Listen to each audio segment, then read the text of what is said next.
আজ আমরা ক্লাস 7 এর কোষে দেখি 12.3 এর অঙ্কগুলো সমাধান করব। চলো আজকে অঙ্কগুলো করা যাক। দেখো প্রথমে একের দাগের অঙ্কগুলো কি বলেছে, এখানে একটা সূত্র বলেছে a square minus b square equal to a plus b into a minus b। এই সূত্রের সাহায্যে নিজের মান নির্ণয় করি। তো আমরা এই অঙ্কগুলো করব। তাহলে এখানে সূত্র দেখছো তোমরা বলেই দিয়েছে যে সূত্র হচ্ছে a square minus b square equal to a plus B into A minus B. এই সূত্র প্রয়োগ করে আমরা অঙ্কগুলো সমাধান করব।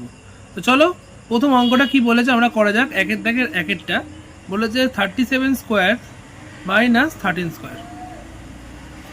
তাহলে এখানে যদি এইটা এ হয় আর এটা যদি বি হয়, তাহলে এ স্কোয়ার মাইনাস বি স্কোয়ারের সূত্র কি এ plus B into A minus B. তাহলে 37 আর 13 যোগ করলে কত হবে 50। 50 গুণ এটা থেকে এটা বিয়োগ করলে হবে 24। তাহলে এটা গুণ করলে কত হচ্ছে দেখো, শূন্য বসে গেল, 4 5 20 0 120 1200। এই হলো উত্তর। তাহলে সূত্রের সাহায্যে আমরা এই উত্তরটা বার করলাম। তাহলে পরের অঙ্কটা করা যাক। পরের অঙ্কটা বলেছে 2.06 স্কোয়ার মাইনাস 0.94 স্কোয়ার। তো এই অঙ্কটা আমরা কী করে সমাধান করব, একই। তাহলে a প্লাস বি আর হচ্ছে a মাইনাস বি। তাহলে যোগ করে দেখা যাক কত হচ্ছে, রাফে যোগ করে নাও। 2.06 যোগ 0.94 যোগ করলে হচ্ছে 3.00, আর 2.06 মাইনাস 0.94 যদি বিয়োগ করি তাহলে হবে 2।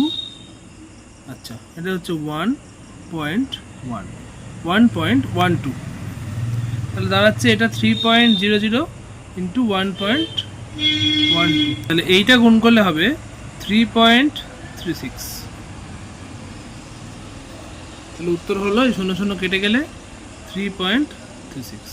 এটা হলো অ্যান্সার। চলো 3 এর দাগের অঙ্কটা করি। 3 এর দাগের অঙ্কটা আছে 78 ইন্টু 82। তোমরা দেখে হয়তো মনে করবে যে স্যার এখানে স্কোয়ার দেয়নি, অঙ্কটা ভুল আছে বা অন্য কিছু ভাববে না।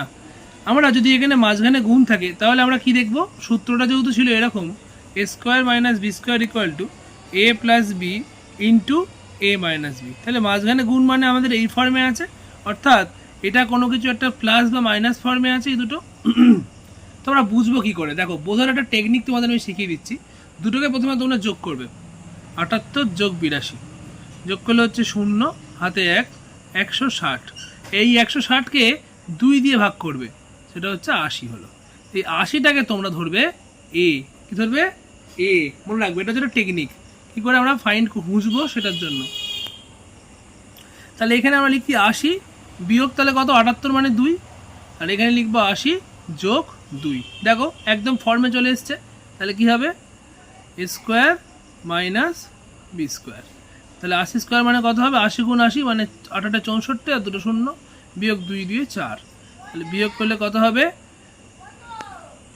6 4 0 0 বিয়োগ 4 যদি করি তাহলে হবে কি যে 6 হাতে 1 9 হাতে 1 3 6 6 3 9 6। এই হলো উত্তর। এইভাবে আমরা মান নির্ণয় করবো এই অঙ্কগুলো। এরপরে 4 দাগের অঙ্কতে আসছি। 1.15 গুণ 0.85। তো এইটাও একই ধরনের অঙ্ক। করতে হবে কি করে, 1.15 যোগ 0.85, 5 5 0 হাতে 1 0.20 2.00, তাকে 2 দিয়ে ভাগ করলে হয় 1.00। তাহলে আমাকে দেখলাম আমি 1 করতে হবে। তাহলে আমি লিখতে পারি 1 প্লাস 0.15 আর লিখতে পারি 1 মাইনাস 0.15 করতেই পারি, প্লাস মাইনাস এইভাবে। তাহলে A plus B into A minus B A square minus 0.15 square. তাহলে ইকুয়াল টু এ স্কোয়ার মানে 1 আর 0.15 মানে হচ্ছে 0.15 গুণ 0.15। গুণ করলে কত হবে দেখো, গুণ করো, 5 দিয়ে গুণ করলে হয় 75 0, 1 দিয়ে গুণ করলে হয় 5 1 0 আর 0 দিয়ে করলে 0। 5 2 2 0 0 2 4 ঘর পরে পয়েন্ট মানে 0.0225। বেশ, তাহলে বিয়োগ করি। 1.0000 বিয়োগ 0.0225 বিয়োগ করলে হবে 5, হাতে 1 7, হাতে 1 7, হাতে 1 দিলে হবে কি যে 9.0। উত্তর হলো 0.9775 হলো উত্তর। তাহলে এটা হলো 4 দাগের অঙ্ক। এবার হবে কি 5 দাগের অঙ্কটা কি আছে দেখি। 65 স্কোয়ার বিয়োগ 35 স্কোয়ার। চলো অঙ্কটাকে করা যাক, একদম সিম্পল ফর্মে আছে।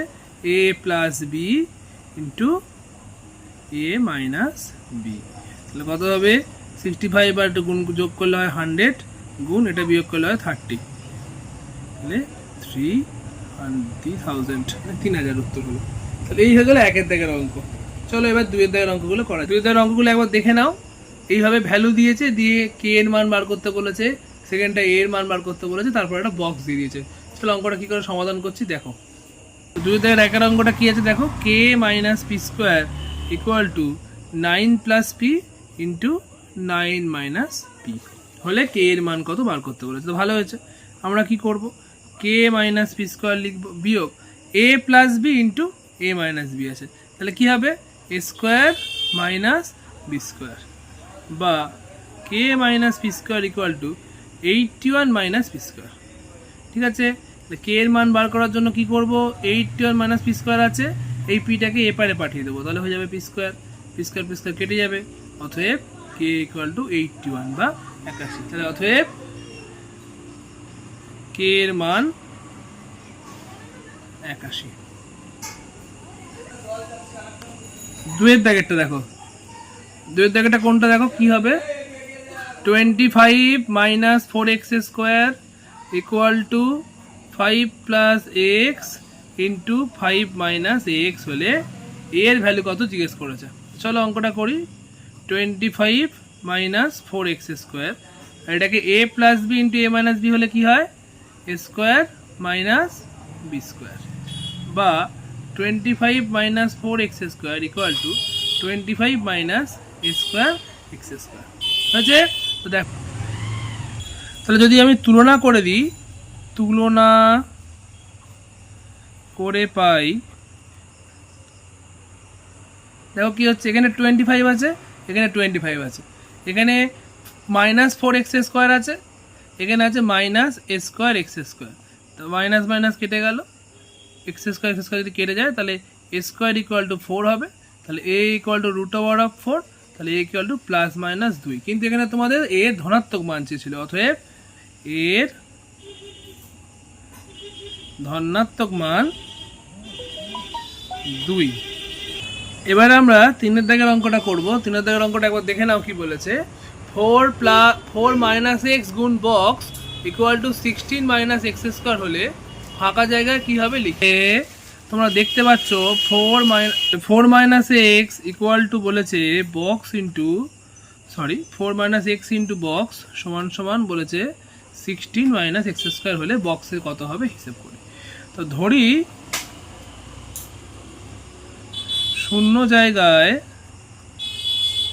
হবে এ হবে ধরলাম, তাহলে কি হচ্ছে 4 মাইনাস এক্স গুণ A equal to 16 minus X square, তাহলে বা 4 মাইনাস এক্স গুণ এ সমান সমান 4 স্কোয়ার মাইনাস এক্স স্কোয়ার, বা 4 মাইনাস এক্স গুণ A equal to 4 plus x into 4 minus X. কেন হলো, কারণ দেখো এখানে A square minus B square আছে, তাহলে A plus B into A minus B, বা তাহলে এর মানটা এখান থেকে কত বেরোচ্ছে, এই দেখো 4 plus x into 4 minus x by 4 minus x. এই 4 মাইনাস এক্স 4 মাইনাস এক্স কেটে গেল, তাহলে কত বেরোলো, অতএব এ ইকুয়াল টু 4 প্লাস এক্স, অতএব